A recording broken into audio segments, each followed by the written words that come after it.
Hey everyone, Mr. Sujano here. In this video we're talking about PSP, PlayStation 1, Nintendo Switch, and more. Let's get started.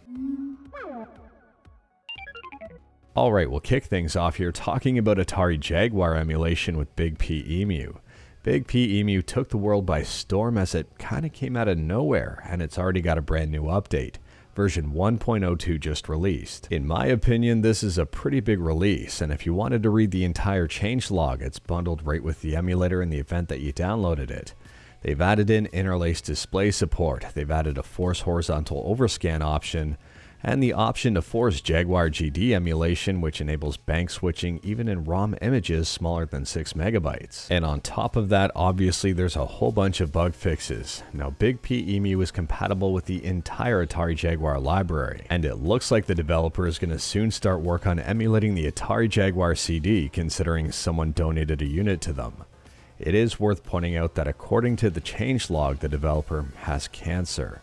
They recently had a major surgery and it appears they pulled through pretty good, but at the same time here, I would expect updates to be very sporadic considering they do have medical appointments. All I want to say to the developer is I wish you well moving forward and I hope everything goes okay. My thoughts and prayers are with you and your family. So if you are interested in checking out BigPEmu, I'll drop a link to the website in the description below. Next up here, this is a quick one. We're talking about PSP emulation with PPSSPP. In a previous video not too long ago, we talked about their big update with version 1.14.0.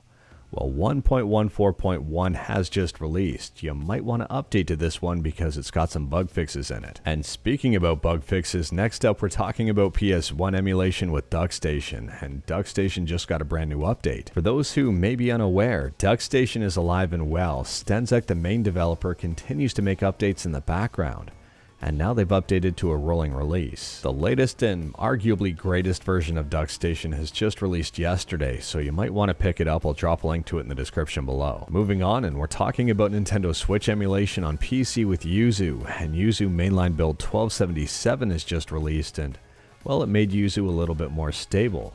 Games like The Legend of Zelda Breath of the Wild, Puyo Puyo Tetris 2, and Persona 5 Royal, they would crash during long gameplay sessions, and it appears that that's been fixed. Next up, we're talking about Fightcade. If you don't know what that is, at a really high level, it's a great program to allow you to play a whole bunch of retro games online against other people.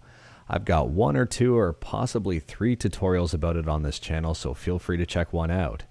Fightcade version 2.1.35 just released, and we've got a whole bunch of great updates in it. I mean, one of the very first things I see here is the disabling of forced 60Hz frame rate for online games, so all games should run at their original frame rate now, which is great for accuracy. On top of that, there's an entire revamped stats overlay with FPS, real-time rollback frames, ping jitter and delay, and run ahead for both players. And this, I would argue, is also huge. There's a brand new toggle input for fixed dropped inputs.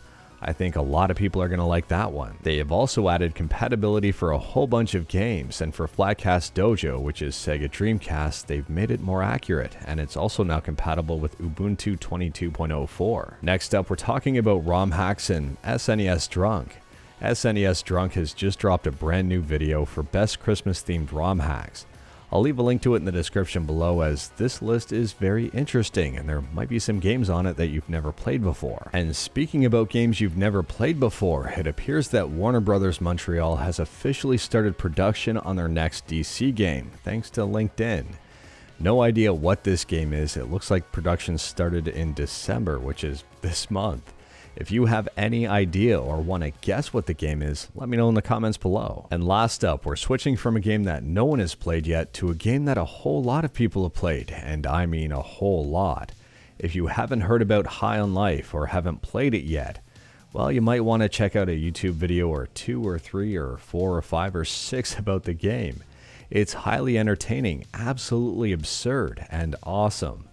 And it's very popular. High on Life is Xbox Game Pass's biggest 2022 launch, and the biggest third-party Game Pass launch ever. No joke here, I'm fully expecting High on Life to win at least one award at next year's Game Awards. It is that good. But anyways, that is all I've got for you in this one. Straight to the point, all stuff and no fluff. We talked about a ton today. Let me know your thoughts about absolutely any of it in the comments below. If you like this video, leave a like. If you didn't like this video, leave a like. Hit that subscribe button, check out my other videos. Don't tempt fate, save your state.